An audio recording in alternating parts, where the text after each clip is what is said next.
Hey, listen to Wrestling Up on FreeFM, ArrowFM, and MPR. As always, I'm Grady, and live on Discord we got Josh.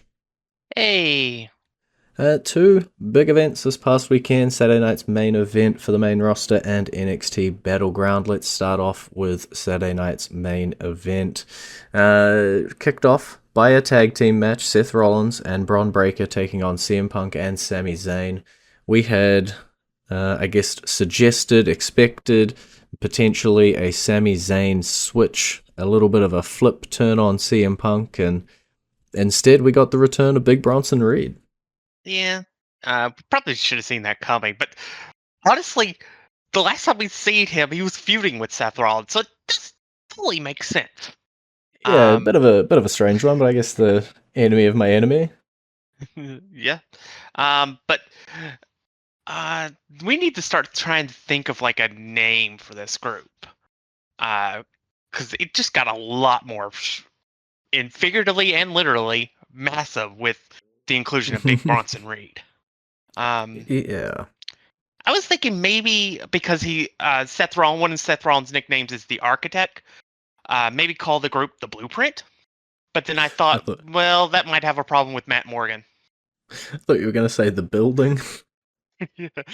No. Yeah, I don't know. It does, I think I posited a little while back that this is going to be the storyline for Raw, and it does appear to be the main running thread. We've got obviously these three dominant stars on one side, and if you thought Bron Breakker was already, the muscle and tough to beat, you put Bronson Reed over there. It's a pretty strong group.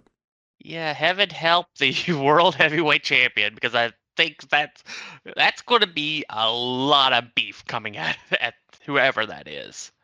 Yeah, there's obviously a lot going on in that scene, and he had his match with Logan Paul at Saturday night's main event. There's a match with Gunther coming up. There's Money in the Bank briefcase on the line. This whole group presumably heading for the title. Yeah, there's a lot happening for the World Heavyweight Champion, and it's not a whole lot of good. We also had the Women's United States Championship on the line. Zelina Vega, Chelsea Green added on the SmackDown just before, and quite a short one. It was a short match, but it was really good. Zelina Vega continues to show that she deserves this run, and Chelsea Green continues to show that she's one of the top acts in the company and deserves to be elevated further. I think this was a phenomenal situation. It ends Chelsea Green with that title and makes it where she can go off and do something else. Maybe getting this sixth and final spot in the ladder match for the briefcase. I think you're right. We've had the inaugural champions, and we talked about how you got to move on to the next reign. And it seemed as though Chelsea Green was never going to fully move away from the United States Championship, but this presumably is the vector to do that. Let Zelina Vega run. I don't know how long Zelina Vega's title run will end up, but it's time to do something away from Chelsea with regards to this title. But yeah, amazing stuff out of her, and maybe a Money in the Bank spot. Who's to say? We'll talk about the two. We'll talk about the Cena match and the Uso match together. Let's instead jump through Damian Priest, Drew McIntyre steel cage match. Damian Priest coming out on top.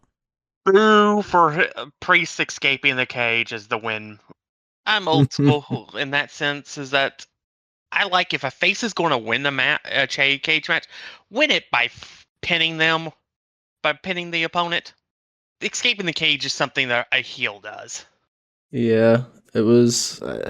I think you're on the same page as Jesse Ventura there, but I kind of saw it, as like a sign of disrespect, but it also kind of leaves, metaphorically and figuratively, the door open, which I don't want. It seems as though Drew McIntyre may have some injuries he's been wrestling through, so it might be time for him to take this loss, lose the feud, head off. Get that fixed on up, and we can see where Damian Priest ends up. What else we got? We got John Cena, R-Truth. That was the first of the two matches with the world champions in it. Even shorter than the Women's United States Championship match, but R-Truth made it a showcase. It's fun. Cena and R-Truth I don't think was anybody was expecting a 30-minute classic. I think it's fine for what it was. It did what it needed to do, and it progressed things on, and it wasn't even a title match, so it wasn't even an defense. Yeah, I think like having it not be a title match left open that little bit of what if he got help, what if something else had happened, maybe we could do something here with R-Truth. But ultimately, we did know that that was going to be in the minority of the percentage chances. We did think John Cena was going to continue to dominate and look like a total butt doing it. And then we had the segment before the World Heavyweight Championship match where John Cena gets in Jey Uso's face, says, I'm gonna leave with my title, and your title's gonna be held by a YouTuber. And then comes out as the main event, Jey Uso, Logan Paul, and tries to make that a reality. Yeah, pretty much. Logan Paul and Jey Uso was a fine match. I feel like had it not been constrained by the live television, I think this would have been a much longer match. But it's building to one of our favorite things, a pay-per-view with no world title matches on it. Because we're going to have a pointless tag team match featuring both champions. Yeah, it's Cody, because obviously, for those who didn't see the match, it was Jey versus Logan Paul. John Cena comes on out to try and screw over Jey so Logan Paul can win, and then Cody Rhodes makes a return and saves Jey Uso, and that's the tag match, right? Rhodes and Uso versus Cena and Paul. Yeah, which gives us one of Cena's appearances without a title defense, which gets us further to him leaving with the title. Yeah. Really was not well thought out by Cody. But it is just something to play on, and it is what it is. I think it'll be a fine tag team match. But yeah, you knew the World Heavyweight Championship wasn't going to be on Money in the Bank because it's being defended 2 days later. So yeah, it's in such a weird spot, right? I don't know. This obviously is going to spin off to a Cody Rhodes John Cena rematch, whether that's super short term, whether that's on a SmackDown, whether that's Night of Champions, whatever it ends up being. But yeah, the tag team match should be good. It does open the possibility of a same night cash in. We do know how WWE loves to do that with one of the briefcases. Cash them in within a week of each other, but I don't know if I'd want to cash in on Jey Uso, knowing that if I won, I now have to face Gunther the next night. Feels like you should just wait 24 hours. Yeah. I think if the men's briefcase is cashed in early, it's almost like a 75% chance it happens on the Raw after Money in the Bank. Because of how brutal I think that match could potentially end up being. But I think whoever holds the briefcase, I think it's going to hold it for a little while. I don't think it'll because we've had the men's briefcase get turned in pretty quickly the last couple of times. I think the last one to hold it for any length of time was splitting hairs here. It's Otis / Miz. Damian Priest had it for a little while, didn't he? Yeah, fair. But yeah, I forget that when you have Drew McIntyre cash in quickly, and I'm pretty sure the one before him cashed in pretty quickly too. Yeah, it'll be interesting to see, right? And I think it's all going to come down to who wins it. We know 4 of the people in the match already, and we'll get into that a lot more next week when we're talking about that Money in the Bank preview show, and hopefully we know all of the competitors, but it's it could potentially, if it goes to a Seth Rollins type, or then Jey Uso's days may be completely numbered. But we've also got an excuse here if he's in this match with John Cena and Logan Paul, and they're cheating and they're beating him up, and then he's injured heading into his next night defense against Gunther. That's probably not a good thing. A match against Gunther is a hard one to win when you're at 100%. And so we could see it switch back to Gunther, potentially as a transitional, potentially as a little bit longer if maybe a face ends up winning the briefcase on Raw. So many different things, all sort of depending on who wins the briefcase, which we don't have the most amazing view of just yet until we got everybody announced for it. Well, let's go into our entrance theme of the week before we head over to NXT Battleground. After the song, so we're going to play Trick Williams, the, spoiler, brand new TNA World Heavyweight Champion theme, playing for you right about now.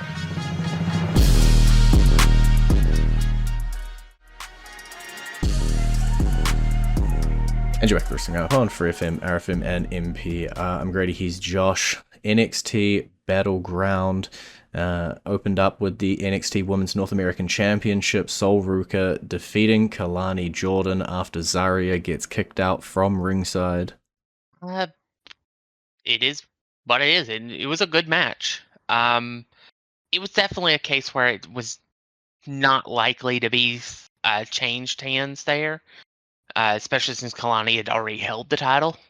Yeah, I think this match did a couple things, right? Kalani seems to be getting maybe a little bit more of an edge to her, maybe developing that character a little bit, and Sol Ruka and Zarya's friendship is starting to not necessarily fracture, but Zarya's doing things like interfering in the matches, pulling people out of the way, and maybe that might rub Sol Ruka wrong, and then we get the head-to-head that we kind of expect with these two exploding.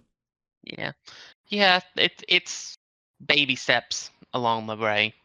And then we had the six-man tag team match that I think you said you could care less about. Hank and Tank and Josh Briggs did come out on the top of the culling, thanks to the help of their returning Japanese friend. And what was just an absolute cluster of bodies around the place. And as I said, the reason was not Hank and Tank and Josh Briggs. No. It was the calling. I love Hank and Tank, and I think they're funny, and I want to see them defend their titles. I want to see them have a decent reign, and we'll have to see if they actually get that. But maybe they'll have a match straight up with Brooks and Jensen and Vance for the titles in the next few weeks or something, as NXT seems to be the land of craziness at this point, because somehow after losing this match, Shawn Spears is going to get a future North American Championship match. That's weird. Yeah, everyone, it's the land of opportunity. let's go with that one. But yeah, NXT is obviously trying to build towards Worlds Collide coming up, as well as their existing stuff. But yeah, if we have time, I'd love to talk about some of the crazy title changes and other stuff that has happened on NXT for sure. But to get there, we've got to talk about Channing Stax Lorenzo coming out on top of Tony D'Angelo after the return of Luca Crucifino. Not a lot of family to still be the Don of, is there? Yeah. A segment on NXT for Tony that he doesn't quite like. Somebody came up to him, stuff. So he's not done in NXT yet. Like, I think there's maybe like a little bit more juice.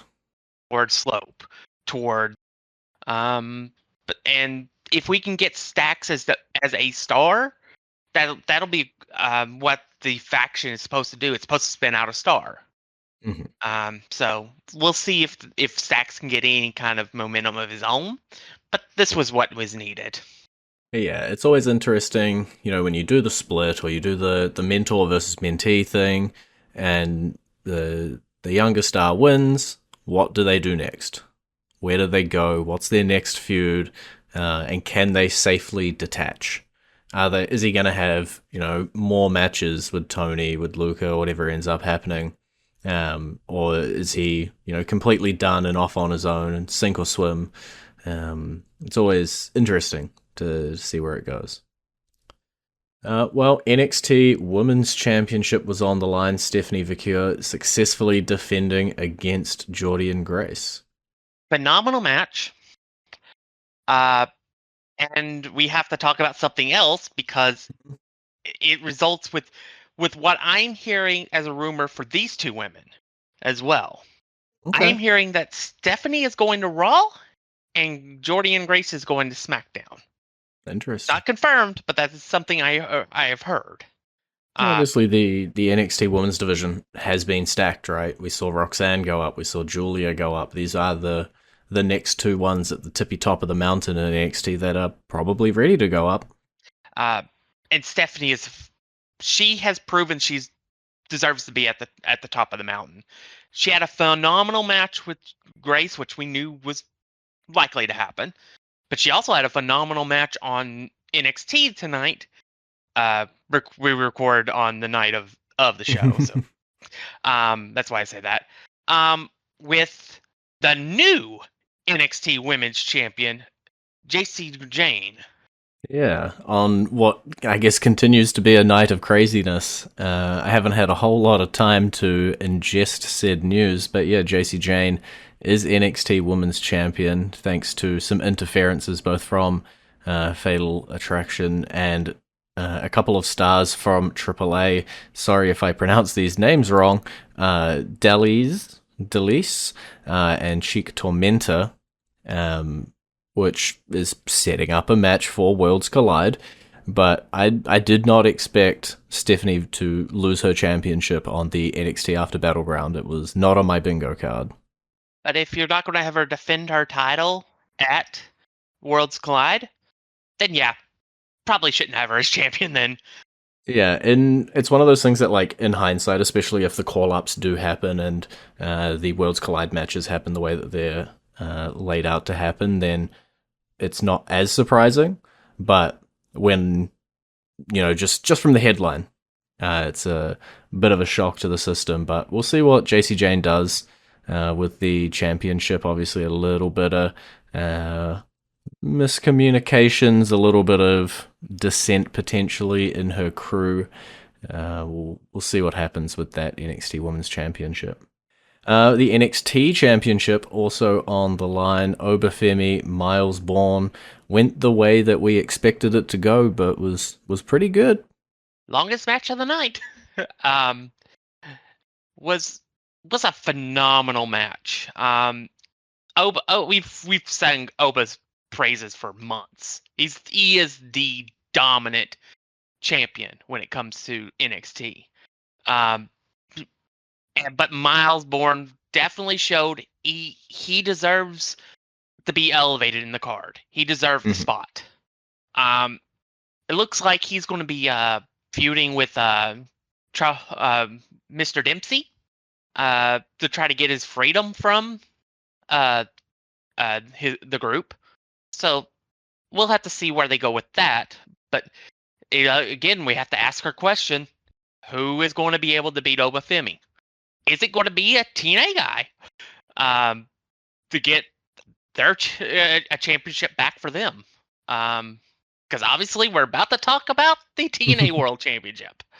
Yeah, I just wanted to say Miles Bourne, there is the makings of a star there, I think. As a sympathetic babyface can definitely pull it along. And I want to see what he can do, similarly to Stax splitting off from the family. I want to see what Miles can do. Maybe a North American Championship reign first. I don't see him as the guy who is going to dethrone Obafemi.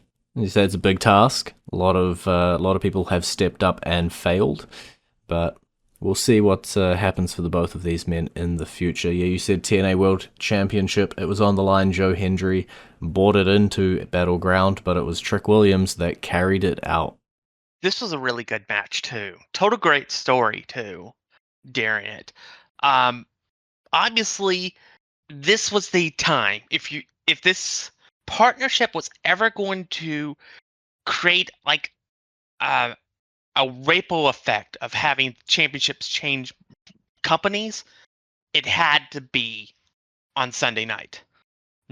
Just because you've had these titles be defended against each other their uh, on their own shows, but never changed it. But this was a title defense on the other show that was also a counter promo from a pay-per-view of AEW.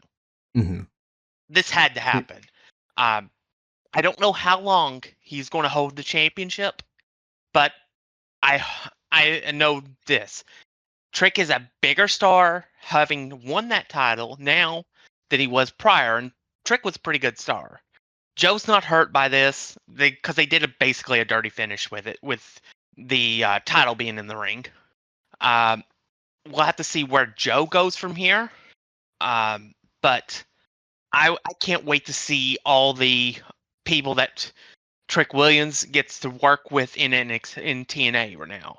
His first opponent is going to be Mike Santana. Imagine that. Santana in a WWE ring. That actually happened on NXT, and it's happening next week in Trick Williams' first TNA title defense. Yeah, I think you're right. I think you've said everything that I really wanted to say about this, right? It had to happen at some point. When you have a partnership like this, you do have to eventually bite the bullet, pass either an NXT title to a TNA star, or a TNA title to an NXT star. And I'm not saying that this is going to be the only one. There is possibilities around the place where things could switch around even more. But Trick Williams does get a World Heavyweight Championship run out of it, and one that has been held by many a great names. And yeah, we get a match with Mike Santana. We get presumably, after Trick wins that match, a bunch of other TNA matches.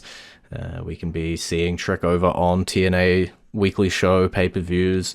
We can see their biggest stars coming over to NXT and having a reason to do it. Beforehand, it's like, oh, TNA star comes to NXT, maybe for a one-off, maybe the story, something there, but they never had like this amazing reason. Now it's like, well, we want our championship. And so you can see their biggest stars going over, and you can see their biggest stars losing potentially as well, because Trick Williams is the champion. He is the TNA World Heavyweight Champion, and so he's got instant credibility and instant status in the TNA sphere of things. He's only like the fifth person in the history of ever to have held both the NXT and TNA championships. And the other four are like big names. Samoa Joe, Drew McIntyre. There's a couple others, but they've slipped my mind at the moment. Mm-hmm. But they're big names that were in the company. Yeah, I mean that's something to hang his hat on. Even if he doesn't like ever get a world title with the WWE, he can say he's a world champion forever and ever. And I think this is like going to be like the launching point for more craziness. I think I could see like a tag team from TNA winning the NXT titles. Somebody from NXT winning the Knockouts Championship. Things like that. The floodgates have been opened. There's anything can happen now once you get this out of the way. And then one thing just to mention, I know we are running out of time. We'll talk more about it next week when we look ahead at Worlds Collide. But we did have another shocking title change on NXT today. Ethan Page coming out on top of Ricky Saints to capture the NXT North American Championship and immediately slip himself into a fatal four-way match at Worlds Collide against NXT's Javon Evans, the main roster's Ray Phoenix, and AAA's Laredo Kid. Something that we didn't necessarily expect, 3-4 hours ago. That match was a blood feud and a half. They fought, and the crowd wanted them to. They brought out security to kind of stop on the fight, and the crowd went like, "Let them fight! Let them fight!" And then they were like, we'll let him fight. And then there was a disqualification. They're like, we're not going to let the match end like that. We want a definitive finish. And at the end of the day, Ethan Page reigns supreme. But yeah, he's got one heck of a obstacle in his path in a couple weeks with that fatal 4-way. We will see if he can hold the title through that show, but we will talk about that next week because we have run out of time. It has been great talking to you. Bye, B. You can visit our Facebook page, facebook.com/wrestling R&D up, our Twitter page, twitter.com/wrestling R&D up, our YouTube page, youtube.com/wrestling R&D up, and we will catch you next week.